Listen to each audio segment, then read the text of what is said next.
यही तस्वीर हमें दिखी दुनिया के सबसे बड़े मंच संयुक्त राष्ट्र महासभा यानी यूएनजीए पर, क्योंकि फ्रांस और सऊदी अरब की अगुवाई में जब फिलिस्तीन के 2 स्टेट सॉल्यूशन का प्रस्ताव रखा गया और वोटिंग की घड़ी आई तो सबकी निगाहें भारत पर टिक गईं।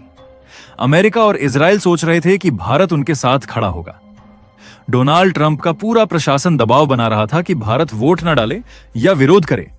लेकिन दोस्तों, जब भारत ने अपना वोट डाला तो पूरा हॉल सन्न रह गया, क्योंकि भारत ने साफ कर दिया कि दुनिया में न्याय किसी एक देश की सहूलियत से बड़ा है।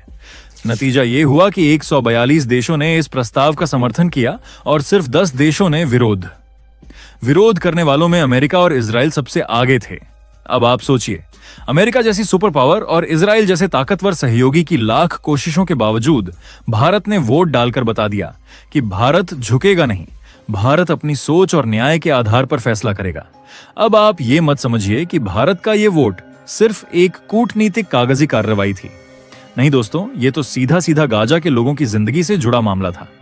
उस वक्त गाजा में हालात इतने बिगड़े हुए थे कि हर दिन खबरें आ रही थीं, सैकड़ों लोग मारे जा रहे थे, बस्तियों को जबरन तोड़ा जा रहा था और इजराइल पर जमीन कब्जाने के आरोप लग रहे थे। भारत ने वोट देकर दुनिया को साफ संदेश दे दिया कि हम शांति और न्याय के साथ खड़े हैं। यही नहीं, इस प्रस्ताव में साफ साफ लिखा गया कि गाजा को फिलिस्तीन का अभिन्न हिस्सा माना जाएगा, उसे वेस्ट बैंक से जोड़ा जाएगा और इजराइल को तुरंत हिंसा बंद करके कब्जा रोकना होगा। अब आप खुद सोचिए, ये बातें अमेरिका और ट्रंप जैसे नेताओं के लिए कितनी बड़ी सिरदर्दी थी। ट्रंप तो बार बार यही कहते रहे कि यह प्रस्ताव इजराइल के खिलाफ है, लेकिन भारत ने उनका तर्क सीधे कचरे के डिब्बे में फेंक दिया और बता दिया कि वैश्विक न्याय किसी एक देश की सुविधा से बड़ा है। यानी दोस्तों, सिर्फ आधे घंटे के अंदर भारत ने वो कर दिखाया जिसने पूरी दुनिया का ध्यान अपनी ओर खींच लिया। भारत का वोट था एक संदेश, एक स्टैंड और एक नई परिभाषा कि भारत अब दबाव की राजनीति में झुकने वाला देश नहीं है। दोस्तों, अब कहानी का दूसरा पहलू देखिए। ठीक उसी समय जब भारत ने संयुक्त राष्ट्र में यह कूटनीतिक जीत दर्ज की, लंदन में एक और ऐतिहासिक डील हो रही थी। भारत फोर्स ने ब्रिटेन की कंपनी विंड्रेसर्स लिमिटेड के साथ कर डाला एक कार्गो ड्रोन की डील। यह सौदा किसी आम ड्रोन का नहीं था। ये यूएवी सिस्टम की वो मशीनें हैं जो ऊंचाई वाले इलाकों में उड़ सकते हैं, समुद्री रास्तों पर भारी सामान लेकर जा सकते हैं और दुर्गम पहाड़ी जगहों तक सप्लाई पहुंचा सकते हैं। यानी अब भारतीय थल सेना, नौसेना और वायुसेना तीनों को इनका फायदा मिलेगा। यानी जरा सोचिए, अगर कारगिल जैसा युद्ध फिर से हो और भारत को बर्फीली चोटियों पर कुछ पहुंचानी पड़े, तो जहां पहले खच्चर और हेलीकॉप्टर की मुश्किलें आती थीं, अब ड्रोन सेकंडों में काम कर देंगे। यही नहीं, नेवी के कैरियर ऑन बोर्ड डिलीवरी यानी सीओडी ऑपरेशनों में भी ये यूएवीएस गेम चेंजर साबित होंगे।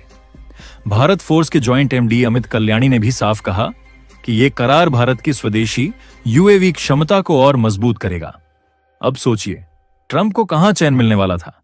एक तरफ भारत ने फिलिस्तीन प्रस्ताव पर उनकी बात ठुकरा दी और दूसरी तरफ ब्रिटेन के साथ ड्रोन डील करके उन्हें और भी चिढ़ा दिया, क्योंकि अमेरिका चाहता था कि भारत ड्रोन टेक्नोलॉजी में या तो अमेरिका पर निर्भर रहे या फिर कम से कम यूरोप से इतनी बड़ी डील ना करे। लेकिन भारत ने कह दिया अब भारत अपने फैसले खुद करेगा, ना दबाव में ना सौदेबाजी में। इसके अलावा आपको बता दें कि गाजा घोषणा में साफ लिखा गया था कि कब्जा, नाकाबंदी और जबरन विस्थापन किसी भी हाल में स्वीकार नहीं होंगे। भारत ने इसका समर्थन करके फिलिस्तीन को नई उम्मीद दी और दिखा दिया कि एशिया की सबसे बड़ी ताकत उनके साथ खड़ी है। ट्रंप ने लाख बयानबाजी की, लेकिन सच्चाई यह है कि भारत के इस वोट ने वॉशिंगटन की पूरी रणनीति को हिला दिया। उधर जैसे ही यूएवी सौदे की घोषणा हुई, डिफेंस स्पेशलिस्ट ने इसे गेम चेंजर कहा, क्योंकि अब ये ड्रोन पहाड़ों और बर्फीले इलाकों में सामग्री ले जाएंगे, समुद्र में नेवी की सप्लाई करेंगे और भविष्य की लड़ाइयों में लॉजिस्टिक वॉरफेयर का नया चेहरा बनेंगे। सीधे शब्दों में कहें तो भारत ने एक ही हफ्ते में डबल स्ट्राइक कर दी। एक तरफ संयुक्त राष्ट्र में ट्रंप और अमेरिका को जवाब और दूसरी तरफ ब्रिटेन के साथ मिलकर नई टेक्नोलॉजी डील। यानी भारत ने दुनिया को यह दिखा दिया कि हम शांति के पक्षधर भी हैं और सुरक्षा व तकनीक में अगुवाई करने वाले भी। अब भारत का नाम सिर्फ एक क्षेत्रीय ताकत के रूप में नहीं बल्कि एक ग्लोबल बैलेंसर के रूप में लिया जाने लगा है। दोस्तों, अब जरा सोचिए इस डबल स्ट्राइक का असर, क्योंकि भारत ने एक ही हफ्ते में दुनिया को 2 बड़े संदेश दे दिए। पहले की बात करें तो यूएन में वोट डालकर यह साबित कर दिया कि भारत अब दबाव में झुकने वाला देश नहीं है। दूसरे की बात करें तो यूएवी सौदे से दिखा दिया कि टेक्नोलॉजी और रक्षा में हम अब आत्मनिर्भर रास्ता चुन रहे हैं। यही वजह है कि आज भारत को सिर्फ दर्शक नहीं बल्कि निर्णायक खिलाड़ी माना जा रहा है। फिलिस्तीन को समर्थन देकर भारत ने अरब देशों में अपनी छवि और ऊंची कर दी। वहीं यूएवी सौदे से पश्चिमी देशों में अपनी रक्षा क्षमता का लोहा मनवा दिया। ट्रंप चाहे जितनी नाराजगी दिखा लें, सच्चाई यह है कि दुनिया अब बदल चुकी है। अब देश अमेरिका के दबाव में नहीं आते। भारत ने मिसाल पेश किया कि बड़े देश भी स्वतंत्र होकर फैसले ले सकते हैं। अब आइए थोड़ा विस्तार से देखें। पहला एंगल यह है कि संयुक्त राष्ट्र में भारत के वोट के बाद अमेरिकी मीडिया ने हेडलाइन चलाई, इंडिया डिफाइज ट्रंप। यानी भारत का नाम अब सिर्फ न्यूयॉर्क और जनेवा तक नहीं बल्कि अमेरिकी घरेलू राजनीति में भी गूंजने लगा। दूसरा एंगल देखा जाए तो यूएवी सौदे ने चीन की नींद उड़ा दी। चीन पाकिस्तान को सस्ते ड्रोन सप्लाई करता है, लेकिन भारत ब्रिटेन का यह करार उनसे कहीं ज्यादा एडवांस है। मतलब साफ है कि अगर भविष्य में भारत पाक सीमा पर कोई लॉजिस्टिक युद्ध होता है तो भारत के पास वो टेक्नोलॉजी होगी जिसे चीन पाक मिलकर भी नहीं तोड़ पाएंगे। तीसरा एंगल देखा जाए तो वो है अरब देशों का, क्योंकि सऊदी अरब, यूएई और कतर जैसे देश भारत के वोट से बेहद खुश हैं। इसका फायदा तेल गैस के सौदों में भारत को बेहतर शर्तों के रूप में मिलेगा। चौथा एंगल देखें तो वो है ब्रिटेन का।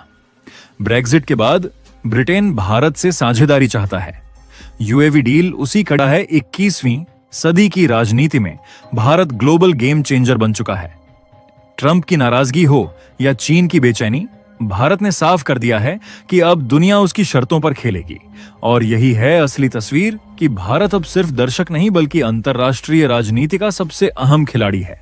दोस्तों, जरा सोचिए, अगर भारत अमेरिका और इजराइल के दबाव में आकर वोटिंग से बच जाता या विरोध कर देता तो दुनिया क्या मैसेज लेती? सब कहते हैं कि भारत आज भी किसी के इशारों पर चलता है, लेकिन भारत ने तो उल्टा कर दिया। पूरी दुनिया को दिखा दिया कि अब हमारे फैसले दिल्ली से निकलते हैं, वॉशिंगटन से नहीं। ये वही भारत है जो कभी बड़े बड़े मंचों पर सिर्फ सुनने वाला देश माना जाता था, लेकिन आज वही भारत अमेरिका जैसे महाशक्ति को सीधी चुनौती दे रहा है। वही भारत गाजा में शांति का समर्थन कर रहा है और वही भारत लंदन में बैठकर ब्रिटिश कंपनियों से हाईटेक डील भी साइन कर रहा है। यूएवी सौदा तो जैसे दुनिया के लिए एक ऐलान था कि भारत अब टेक्नोलॉजी की रेस में सिर्फ खरीदार नहीं बल्कि निर्णायक खिलाड़ी है। चाहे समुद्र हो, रेगिस्तान हो या पहाड़, अब भारतीय सेनाएं हर मोर्चे पर तैयार हैं। दोस्तों, यही है नए भारत की तस्वीर। एक हाथ में शांति का संदेश और दूसरे हाथ में ताकतवर तकनीक। यानी दुनिया को साफ बता दिया कि भारत अब दबाव नहीं झेलेगा बल्कि आने वाले कल की राजनीति का नक्शा खुद खींचेगा।